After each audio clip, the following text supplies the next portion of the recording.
All right, everyone. So in this video, I'll be showing you how to use go to label, and clone module from basic process panel. So let's go ahead. I'll just take off this expression and then I'll just make some more room because we need some space. And then, so first we'll be getting a clone module. So separate and clone works in the same way. However, separate needs physical connection between the output of separate module and input of the process or whatever module we are sending our entities to after duplication. So instead of that, if you have a big model, if you have a large model where you are showing a lot of processes, sometimes it's quite confusing to use the connection between modules because you'll have a lot of connections in between and it will be difficult to visualize from where it's going where. So in that case, you can use clone module for making duplicate entities.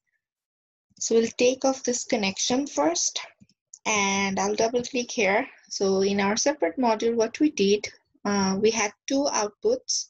So from one output, the original entity was being sent to the packaging unit area for package making. And from the duplicate output, certain number of entities, either 3 or 4 or 5, depending on the order size, were being sent to the shard designing unit. So we'll be doing the same functionality using clone module. So we'll be like input. Let's go ahead and get clone module and I'll place it here. Let's go ahead and see what we have inside clone module first.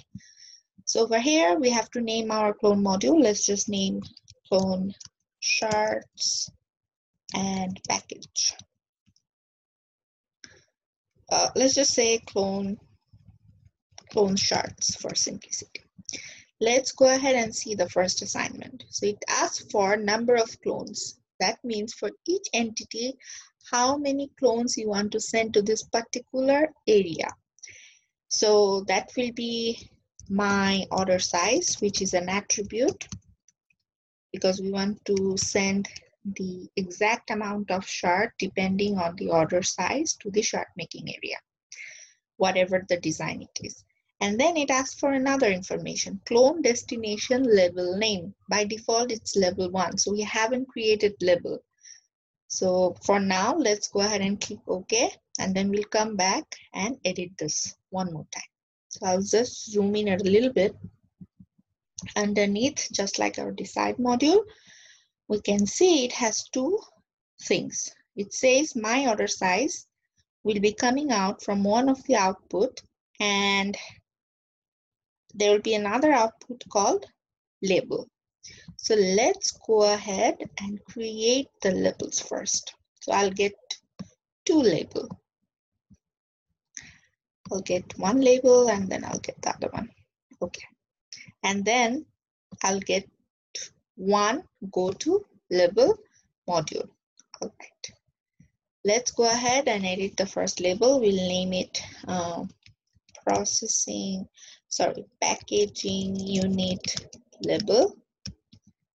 And then the other one is shard designing label.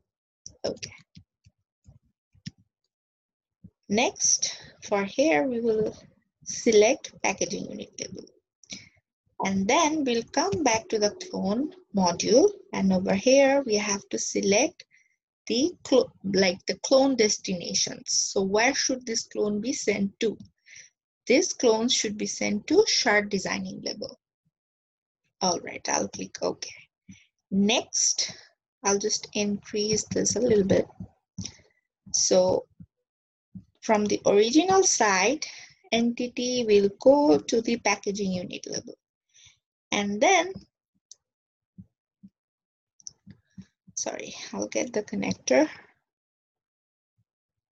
And then the next thing is we don't need to connect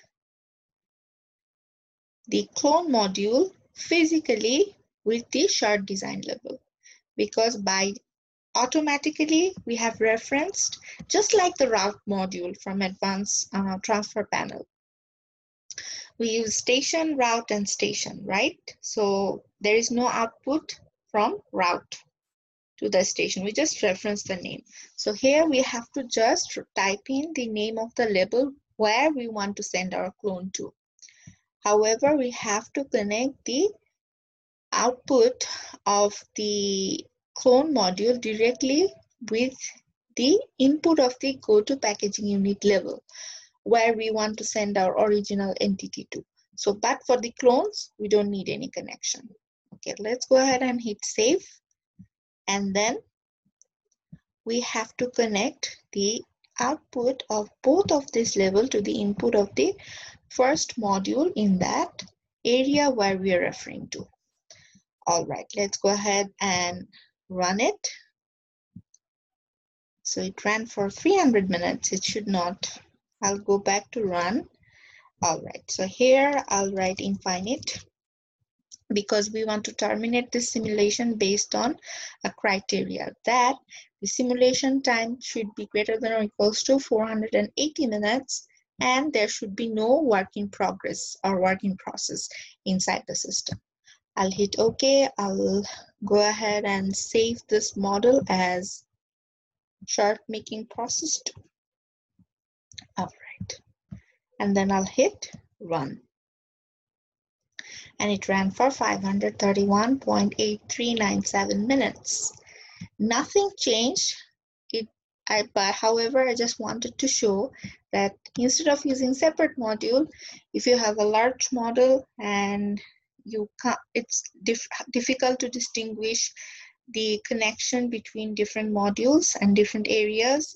And if you are cloning or duplicating your entities, you can use clone module along with label modules. And then you need to just physically connect the output of the clone module to the input of a go-to module label where you want to send your original entity. However, for sending the clone, you just need to have a label. And Arena will automatically send the shards in here. Let's just run it a little slowly and we'll see like how it flows. So here we are assigning. So the first order came in and then it went through here. And then we can see green balls are going in, right?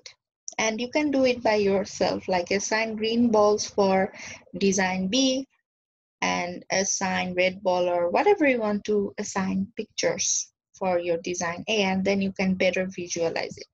Or you can use your animate variable tab here and then go ahead and build expression to find out what exactly is your ordered specification for this model and what's its order size, what is its service time, and so on. Even you can take output for individual entities and know about it. Maybe in another video, I'm going to show how you can use read and write module from advanced process panel or get output of different things after running a model. So that concludes my brief tutorial. I hope it will help you. Thank you.